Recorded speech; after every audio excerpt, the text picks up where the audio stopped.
Здравствуйте. Это роман с книгой. Позвольте задать вам один вопрос. Если бы зло действительно выглядело страшным, уродливым и отталкивающим, разве кто-нибудь добровольно последовал бы за ним? Скорее всего, нет. Мы привыкли думать, что зло всегда можно узнать заранее, что оно обязательно кричит, угрожает, вызывает страх и сразу показывает свое истинное лицо.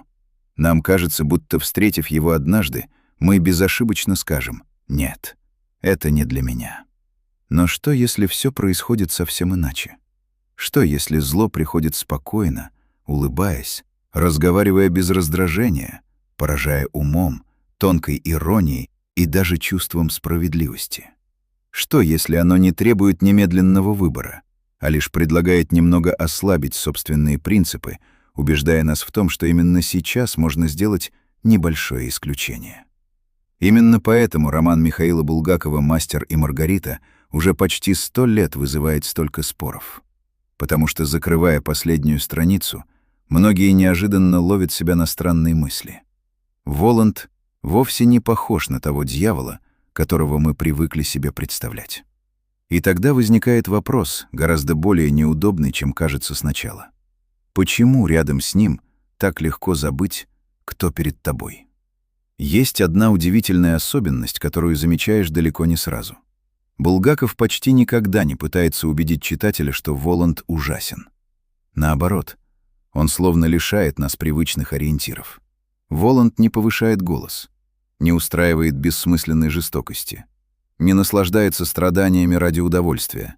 Он наблюдает, спокойно разговаривает, тонко шутит, иногда оказывается даже более честным, чем окружающие его люди. И происходит удивительная вещь.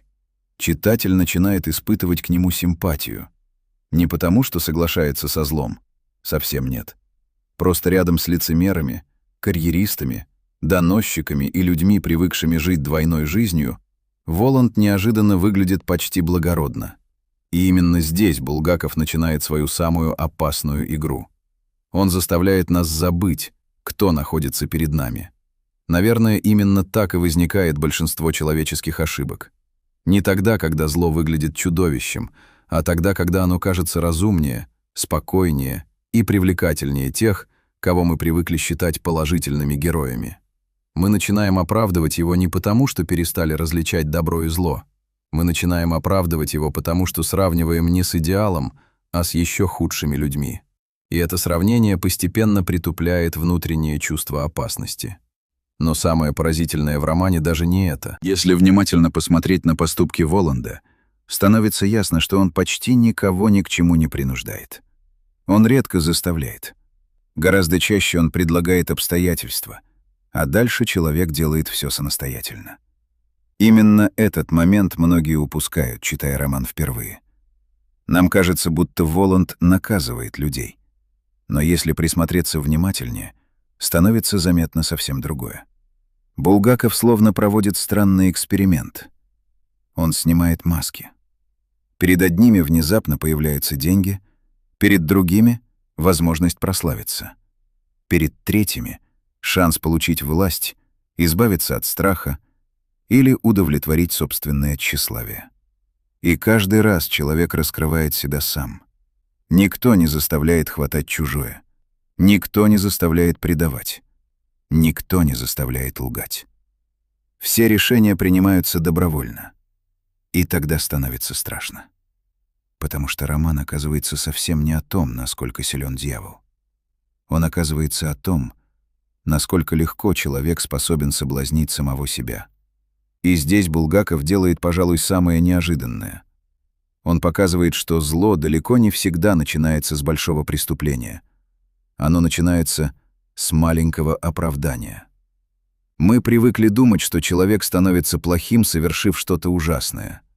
Но в жизни все происходит гораздо незаметнее. Сначала мы убеждаем себя, что именно в нашей ситуации можно поступить иначе. Потом объясняем себе, что выбора все равно не было. А затем перестаем замечать границу, которую еще вчера считали неприкосновенной. Булгаков будто говорит читателю: опасность не в том, что однажды вы встретите Воланда. Настоящая опасность начинается в тот момент, когда вы впервые договариваетесь с собственной совестью. Именно поэтому Воланд почти ничего не объясняет. Он не читает морали, не произносит длинных речей о добре и зле. Он просто наблюдает за людьми, словно прекрасно знает одну простую истину. Человеку достаточно предоставить возможность, и дальше он сам покажет, кто он такой. Наверное, именно поэтому роман до сих пор кажется современным. Потому что за прошедшие десятилетия изменились одежда, города, технологии, привычки. Но человеческие желания почти не изменились. Мы все так же хотим признания, все так же боимся потерять свое положение, все так же ищем легкие пути, все так же убеждаем себя, что небольшая уступка собственным принципам ничего не изменит. И читая роман сегодня, вдруг понимаешь, что Булгаков описывает вовсе не Москву 30-х годов. Он описывает человека. Но тогда возникает еще более странный вопрос. Почему роман не пугает? Почему книга о дьяволе вызывает не ужас, а улыбку? Почему самые мрачные сцены оказываются одновременно смешными? Наверное, потому что смех — это тоже испытание. Пока мы смеемся над героями, нам кажется, что речь идет о ком-то другом. Мы легко замечаем чужую жадность, чужое тщеславие, чужую трусость. Нам смешно наблюдать, как люди теряют достоинство ради денег, одежды, власти или внимания окружающих. А потом вдруг становится не по себе. Потому что Булгаков словно незаметно поворачивает зеркало. И оказывается, что смеялись мы не только над героями романа. Мы смеялись над собой. Наверное, именно в этом заключается настоящее мастерство писателя. Он никогда не обвиняет читателя напрямую. Он позволяет нам самостоятельно узнать себя в людях, которых еще несколько страниц назад мы осуждали с полной уверенностью. И все же было бы ошибкой считать, что «Мастер и Маргарита» — роман исключительно о зле. Мне кажется, Булгаков написал книгу прежде всего о свободе. О свободе выбирать, кем быть, когда никто не принуждает. О свободе оставаться честным, когда ложь кажется удобнее. О свободе любить, когда любовь требует жертв. О свободе сохранить самого себя, даже если весь мир предлагает стать кем-то другим. Наверное, поэтому рядом с Воландом появляются «Мастер и Маргарита». Не для того, чтобы победить зло в привычном смысле этого слова, а для того, чтобы напомнить. Человек определяется не тем, какие искушения встретились ему на пути, а тем, какой выбор он сделал, встретившись с ними. И тогда становится понятно, почему этот роман невозможно пересказать. Можно рассказать сюжет, можно объяснить символы, можно разобрать каждую сцену, но невозможно пересказать то странное чувство, которое остается после последней страницы. Будто Булгаков все это время говорил вовсе не о мистике, не о дьяволе, не о Москве. Он говорил о нас. И, может быть, главный вопрос романа звучит совсем не так, как кажется в начале.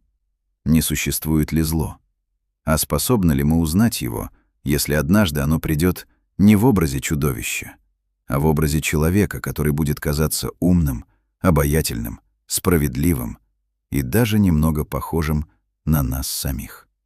Именно поэтому «Мастер и Маргарита» остается одной из тех книг, которые невозможно прочитать один раз. Возвращаясь к ней спустя годы, мы обнаруживаем уже не новый сюжет, а нового себя. И, возможно, в этом заключается настоящее чудо литературы. Великая книга не меняется. Меняемся мы.